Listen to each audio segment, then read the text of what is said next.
In this video, we're going to learn about conjugate acid-base pairs, which applies to the Bronsted-Lowry definition of acids or bases, where acids are considered H plus or proton donors, and bases are considered H plus or proton acceptors.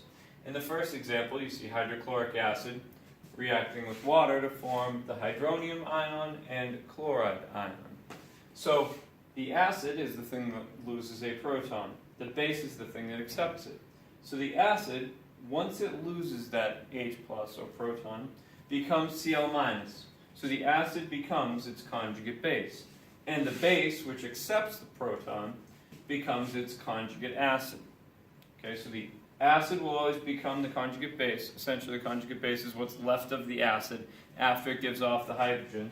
And the base becomes the conjugate acid, meaning the conjugate acid is what the base becomes once it's gained a proton.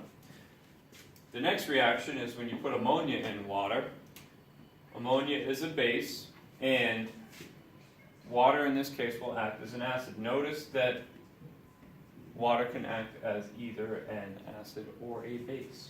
So the ammonia will gain a hydrogen from the water and become its conjugate acid, the ammonium ion.